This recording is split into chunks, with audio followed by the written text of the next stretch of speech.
زائل ہو جائے تو کیا حکم ہے، بیماری کی وجہ سے پردہ بکارت زائل ہو جائے تو کیا حکم ہے۔ یہ مسئلہ لڑکیوں کے لیے ہے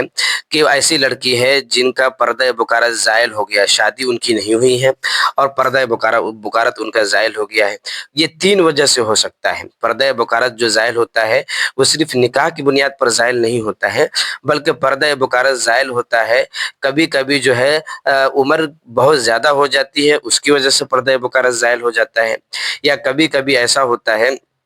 کہ اچھل کود کرنے سے، بہت زیادہ اچھل کود کرنے سے ان کا پردہ بکارت زائل ہو جاتا ہے، یا کبھی کبھی حیض خوب زیادہ آنے کی وجہ سے بھی پردہ بکارت زائل ہو جاتا ہے۔ تو یاد رکھیے کہ ایسی عورت جن کا پردہ بکارت زائل ہو گیا ہے وہ عورت بھی باکرہ کے ہی حکم میں ہے، جب تک کہ اس کا نکاح نہیں ہو جاتا وہ باکرہ کے ہی حکم میں ہوگا۔ باکرہ تو اصل وہی ہے جن کا پردہ بکارت زائل نہیں ہوا، لیکن یہاں پر جو پردہ بکارت زائل ہوا ہے ان کا نکاح کی بنیاد پر نہیں ہوا ہے، شادی کی بنیاد پر نہیں ہے، بلکہ درازی عمر کی وجہ سے ہوگا، یا حیض کی کثرت کی وجہ سے ہوگا، یا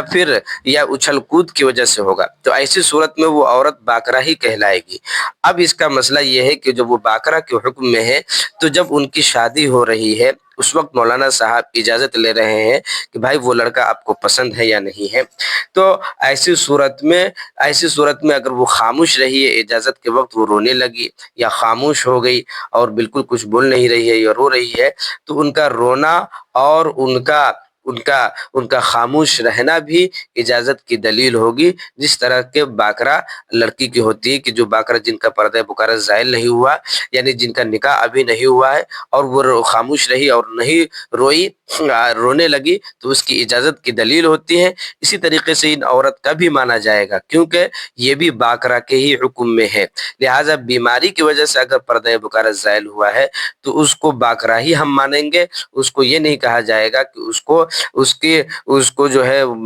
باکرہ کے حکم سے خارج کر دے، ایسا نہیں ہے۔ یہ بات کہاں لکھی ہے؟ یہ بات فتاوی شامی جلد نمبر 4 میں یہ بات لکھی ہوئی ہے کہ عوارض کی بنا پر جس عورت کا پردہ بکارت زائل ہو جائے وہ بھی باکرہ کہلائے گی۔